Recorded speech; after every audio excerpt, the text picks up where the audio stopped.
Bismillahirrahmanirrahim. Assalamualaikum warahmatullahi wabarakatuh. Alhamdulillahirabbil alamin wa bihi nasta'inu ala umuri dunya waddin wa sallallahu ala sayyidina Muhammadin wa ala alihi wa sahbihi ajmain. Amma ba'du. Anak-anak semuanya, alhamdulillah kita bersyukur pada Allah Subhanahu wa taala. Sampai detik ini kita masih diberikan kenikmatan yang luar biasa banyak.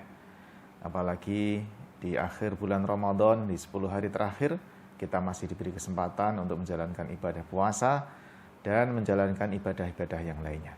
Salawat dan salam teratur selalu kepada teladan terbaik kita, manusia mulia Sayyidina Muhammad sallallahu alaihi wasallam, keluarga, sahabat, serta para pengikut risalahnya sampai akhir zaman nanti.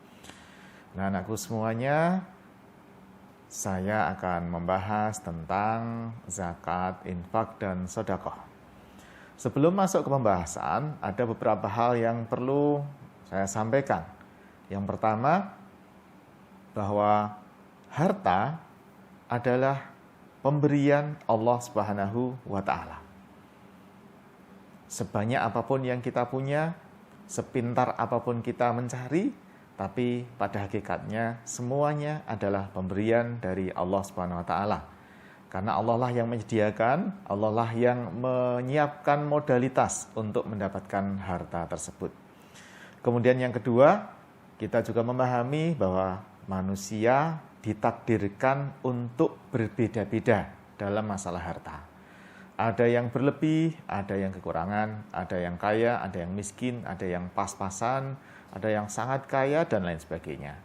Tentu saja takdir ini bukan untuk menjadi bahan bersombong ria bagi yang punya, bukan untuk berendah diri bagi yang tidak punya, tetapi untuk saling membantu antara satu dengan yang lain. Yang kaya membantu yang miskin membantu yang kaya untuk bisa menyalurkan hartanya. Kemudian yang ketiga, bahwa harta yang dimiliki oleh seseorang itu hakikatnya sebagian adalah milik orang lain yang sudah dititipkan Allah kepadanya. Jadi harta yang dimiliki itu tidak 100% milik kita sendiri. Nah, baiklah, kita sekarang membahas tentang masalah zakat, infak, dan sedekah. Ini istilah ini perlu didefinisikan, kita ambil salah satu definisi. Ya, jadi infak itu ada dua. Ya, infak ada dua, yaitu infak wajib yang kemudian dinamakan zakat, dan infak sunnah yang sering disebut dengan sedekah. Ya. Kita akan membahas tentang zakat. Secara bahasa, zakat bisa berarti bersih, suci, tumbuh, berkah, dan kebaikan atau salah. Bersih artinya dengan zakat berarti kita mensucikan, membersihkan, menghilangkan harta-harta yang bukan menjadi hak kita. Ya, karena sudah ditetapkan oleh Allah sebagian milik orang lain. Tumbuh artinya bahwa dengan berzakat itu tidak akan mengurangi harta kekayaan seseorang, tapi justru akan menambah. Ya. Kemudian yang ketiga, berkah. Ya. Dengan kita berzakat, maka kita akan mendapatkan keberkahan dari harta kita ini. Berkah itu artinya adalah bertambahnya kebaikan. Jadi ziyadatul khair, itu arti dari berkah. Nah, jadi dengan berzakat kita akan dengan lebih ringan, dengan lebih mudah melaksanakan kebaikan-kebaikan yang lain.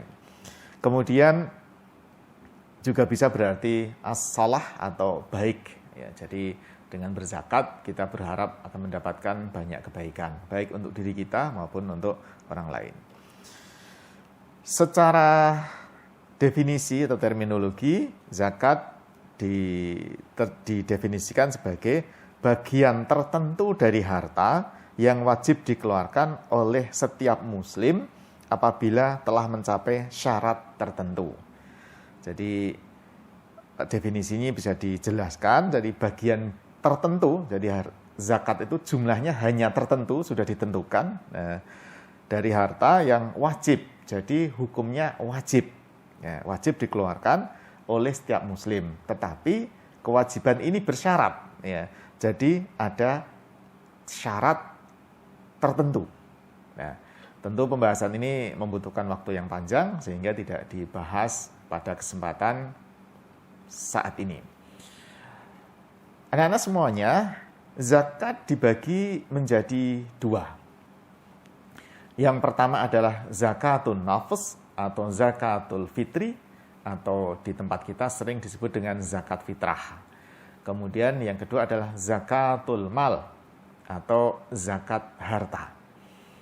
Disebut zakatun nafs atau zakatul fitri karena berkaitan dengan jiwa atau nyawa.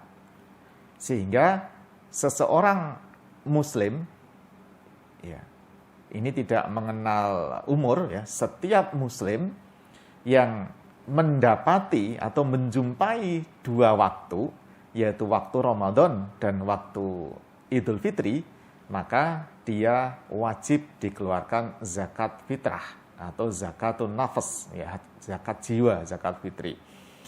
Nah, sehingga syarat ini sangat ringan sekali dan nisabnya juga sangat ringan sekali, sehingga hampir setiap muslim ini bisa melaksanakan zakat ini.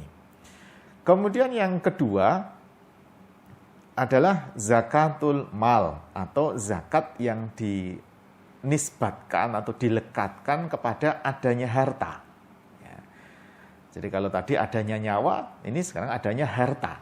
Nah, dalam fikih klasik itu ada beberapa jenis yang harta yang wajib dizakati. Yaitu ada perdagangan, kemudian pertanian, peternakan, pertambangan atau rikas itu barang temuan, kemudian emas dan perak. Nah, ini dalam fikih klasik. Nah, dalam fikih kontemporer, sebagian ulama beristihad, ya. Dan karena ini istihad, berarti ada yang setuju dan ada yang tidak setuju. Ini sesuatu yang biasa di dalam dunia fikih. Dalam fikih kontemporer ada yang menambahkan dengan adanya zakat profesi, zakat investasi, dan juga tabungan. Nah, profesi itu berarti berkaitan dengan profesi yang dijalani oleh masing-masing orang, ya. Mungkin ada yang jadi dokter, ada yang jadi insinyur, ada yang jadi arsitek, ada yang jadi guru dan lain sebagainya. Nah, ini zakat profesi. Nah, asal sudah masuk nisab dan sampai pada haul, maka wajib untuk berzakat. Ini berdasarkan istihad. Ya. Ada juga zakat investasi, ada juga zakat tabungan. Nah, ini adalah bentuk ijtihad para ulama kontemporer, ulama-ulama sekarang, ya, ulama-ulama sekarang akhir, ya, untuk menjembatani, ya, bahwa ada orang yang mempunyai harta yang banyak bukan karena berdagang, tetapi karena profesi.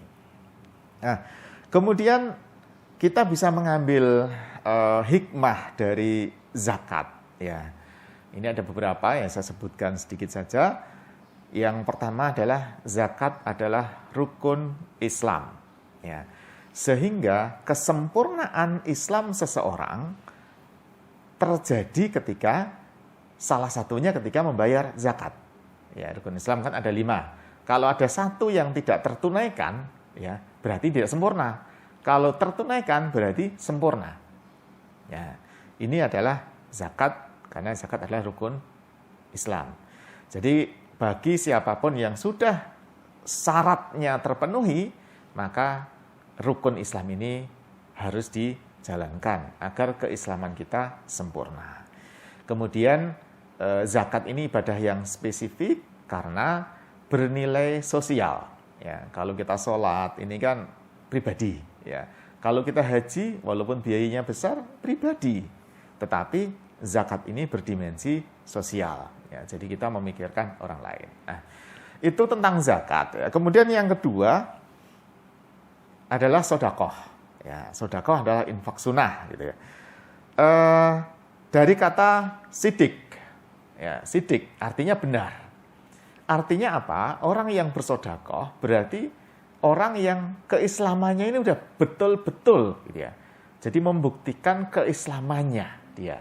Orang ini sudah membuktikan keislamannya. Nah, secara definisi yang dituliskan oleh Badan Nasional Amil Zakat, Basnas, disebut di sana sedekah adalah harta atau non-harta yang dikeluarkan oleh seseorang atau badan usaha di luar zakat untuk kemaslahatan umum. Ini perlu diterangkan sedikit ya, bahwa bentuknya itu bisa harta, bisa selain harta. Ya. Kemudian yang kedua, bisa dikeluarkan oleh seseorang atau dikeluarkan oleh badan usaha, perusahaan misalnya. Kemudian sedekah itu di luar zakat dan digunakan untuk kemaslahatan umum. Nah, di sini fungsi dari sedekah itu bisa lebih luas daripada zakat. Kalau zakat itu ada 8 asnaf, ada 8 penerima, kalau sedekah itu tidak terbatas. Ya, tidak terbatas. Kalau zakat itu kebanyakan digunakan untuk personal, untuk memenuhi kebutuhan hidup dari masing-masing dan juga untuk membantu ekonomi perseorangan. Kalau sedekah ini bisa lebih umum, bisa untuk kemaslahatan umum. Ya. Kemudian sedikit saya bacakan sebuah ayat ya untuk menunjukkan bahwa sedekah itu sedemikian penting bagi seseorang.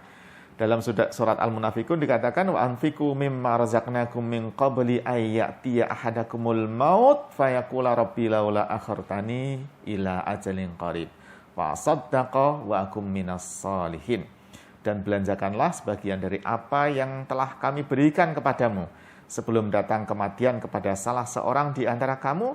Lalu ia berkata, ya Rabbku, mengapa engkau tidak menangguhkan kematianku sampai waktu yang dekat, yang menyebabkan aku dapat bersedekah dan aku termasuk orang-orang yang soleh.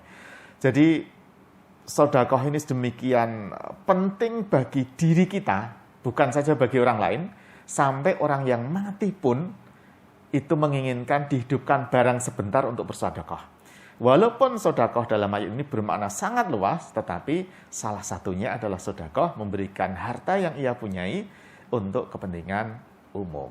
Nah, dan semuanya tentu saja pembahasan tentang zakat, infak, dan sedekah ini sangat panjang sekali. Lain kali bisa dilanjutkan. Saya cukupkan sampai sekian, kurang lebihnya mohon maaf. Ketika ada kesalahan saya beristighfar pada Allah. Wabillahi taufiq wal hidayah.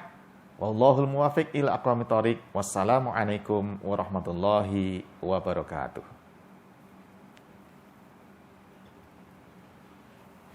Berapa menit, Mas?